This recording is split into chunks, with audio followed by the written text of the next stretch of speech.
of you who are be here and who are be watching to me on my Facebook profile that is Gushan Education Wali and also on my YouTube channel that is Voice of Faisalabad. Again, I am here in my studio that is Colors of Care, and I have AI guest that is ChatGPT in my studio, and I want to make a discussion with ChatGPT because before this, I make a lot of discussions with I make a lot of discussions with a lot of uh, with a lot of AI tools. For example, Perplexity, Grok, Call Any, and now I want to make a discussion with the ChatGPT. Hey ChatGPT, can you hear me? I can hear you loud and clear. I'm here and ready to help with anything you need. What kind of description are you thinking about? ChatGPT, I say warm welcome to you in my studio because after a long time, I am be here with you, and I want to make a discussion with you. Thank you so much. And Can you make a discussion with me? Absolutely. I'm so glad you're back, and I'm really excited to have this conversation with you. Thank you for the warm welcome. What would you like us to dive into? Whether it's a specific topic, some brainstorming, or just a casual chat, I'm all in. Before to you, I make a discussion with the and other AI tools on the topic of my goals because this is the task of my level two. That I make a discussion with AI tools about describing and about to plan how I can engage and how I can manage my goals. Can you describe goals for me? What according to you, what are the goals? Of course, I'd love to help you with that. So, goals are basically the specific outcomes or achievements you aim for. They give you direction and purpose. They can be short term, like finishing a project this week, long term, like completing a degree, or personal, professional, academic, whatever matters to you. Now, if you'd like, we can break them down, like what categories of goals you want, and then build a plan on how you can keep yourself motivated and on track. What do you think? Uh, Goals are Exactly. what kind of goals are more be important, either personal, professional, academic, how you can categorize them and how you can rate them. That's a great question. I think the importance depends on your overall life vision. Usually, you'd categorize them like this: academic goals, like finishing a degree, professional goals, career advancements, personal goals, health, relationships, hobbies.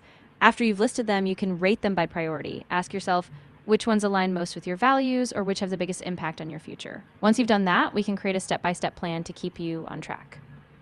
At that time, I am be with you and I want to make a discussion on my professional goals, that is career advancements. How you can define it and how you can be helpful for me. Absolutely. So, professional goals like career advancement are essentially the milestones that push your career forward, like promotions, new skills, leadership roles, or even a career shift. I can help by breaking them down into actionable steps, like identifying the skills you need, setting timelines, and building a routine to track progress. What specific career advancement are you aiming for right now? I am working in Rihan school system as a co-facilitator. Before this, my duties are as a co-facilitator in teaching Rihan AI teachers online bootcamp, and now I am concerned with parent sessions.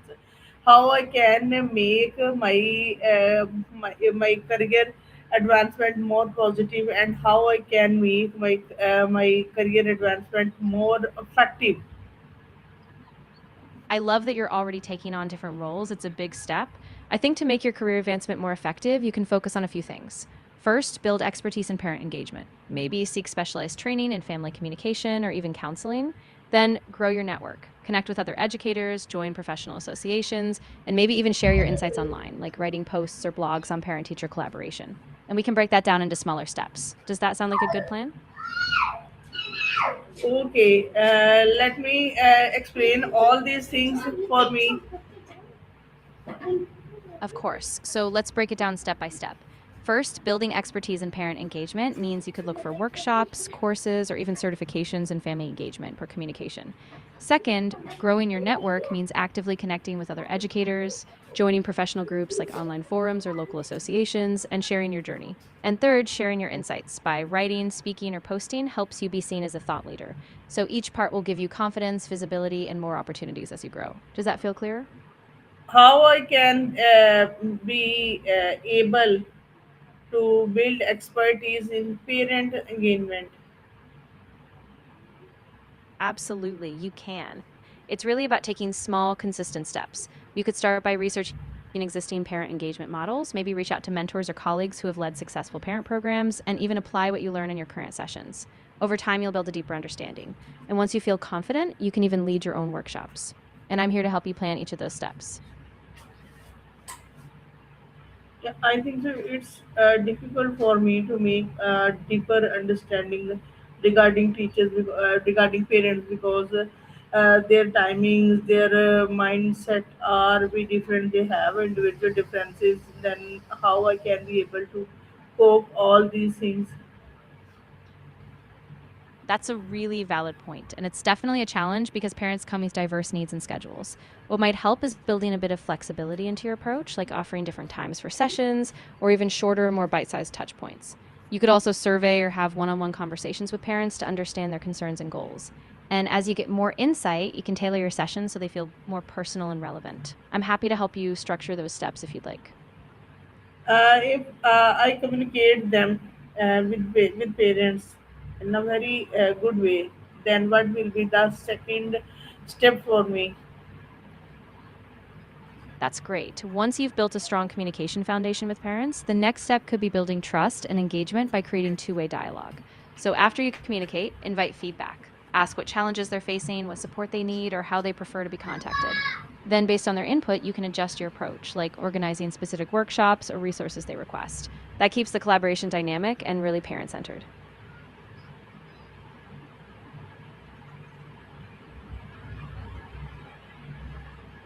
How I can check parent-centered behavior of the parents? That's a great thing to track. You can do it by observing how actively they engage, like do they show up to meetings, ask questions, or follow up after sessions. You can also send out short surveys, ask them directly about their comfort level, or track their participation over time.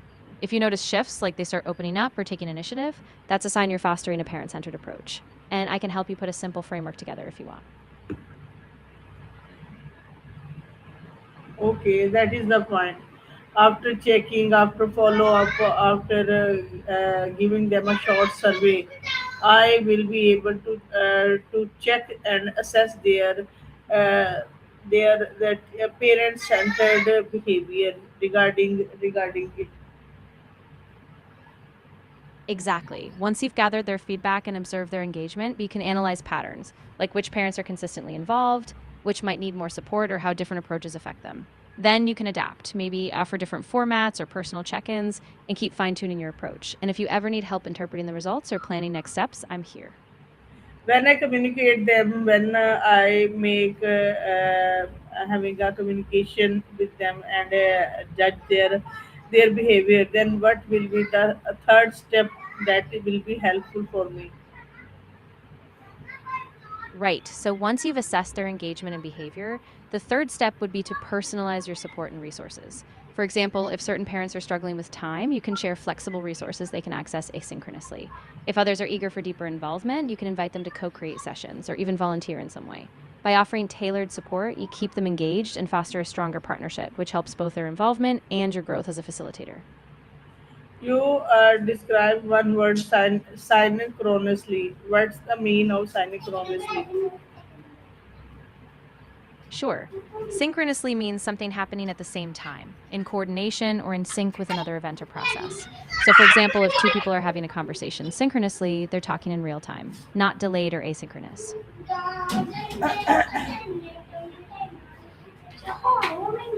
Okay, these can you give me a core point? Of course, the core point is that synchronously means things are happening at the same time. No lag, no delay. So both people or processes are aligned in real time, moving together. Have you any more suggestions for me to make this more effective? Absolutely. One suggestion is to set clear, small milestones for yourself. So every week or two, reflect on what worked, what didn't, and adjust your approach. Also, consider inviting parents into the goal setting process. When they have a say, they're more invested. And don't forget to celebrate even small wins. When both you and the parents see progress, it boosts motivation all around. Small milestones for me every week are to reflect on what worked, what didn't, and adjust approach. Can you give me more explanation regarding this? Of course. So, a small milestone means setting a short, specific checkpoint. Like every week or two, you pause and ask yourself which parent engagement tactics worked best? Did more parents attend? Did certain communication methods get better responses? Once you reflect, you adjust. Maybe you try a different time, a new format, or follow up individually. That way, you're continuously fine tuning your approach based on real feedback, so you keep improving your impact. How I can be able to motivate the parents? Ah, that's a great focus. Motivation often starts with making them feel seen and heard. You can highlight their impact, show them how their involvement really makes a difference for their child. Celebrate small successes, like when they attend a session or share positive feedback. And keep communication positive. Maybe share success stories or practical tips they can easily apply. When they see progress, they stay motivated. Okay, it is wonderful. I'm really glad it feels that way. If you ever need to fine tune something or talk through another goal, I'm here. Just let me know and we'll keep building on it. Can you give me more details? Of course. Let me know which aspect you'd like more detail on, whether it's the parent engagement strategies, how to structure your reflection steps, or maybe even how to measure longer term progress. I'm happy to break it down further. Is it possible for you to give me a core point, or you can explain in a very summarized way? Absolutely.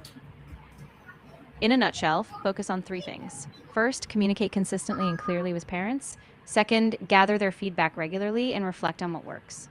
And third, adjust your approach based on their needs, offering flexible support and celebrating progress. Keep it simple, stay adaptable, and you'll build that stronger partnership.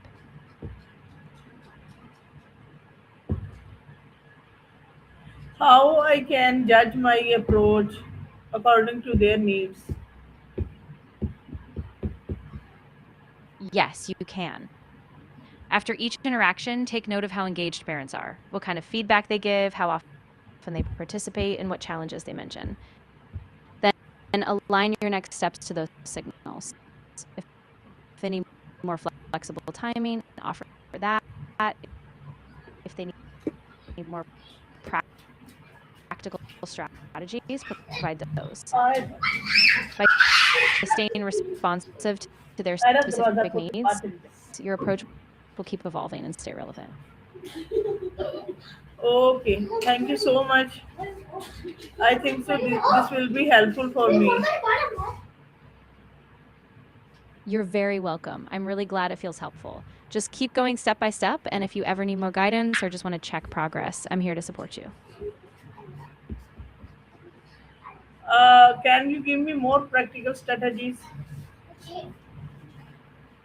Of course, one practical strategy is to set a regular check in routine, like a quick weekly survey or a short call with a few parents, to keep the communication ongoing. Another is to create a resource bank, short videos, handouts, or tips they can use at home. So even if they can't attend a live session, they still get value. And finally, personalized follow ups. After a session, drop a short, encouraging message to parents, making them feel appreciated and connected. This will be helpful for me. I think so. This will be helpful for every parent and for every co-facilitator. These things. I'm really glad to hear that. Yes, I think these strategies can create a really supportive loop for everyone involved. And if you ever want to fine tune any piece or brainstorm more ideas, I'm here for that too. Thank you so much for your time. Thank you so much for your understanding.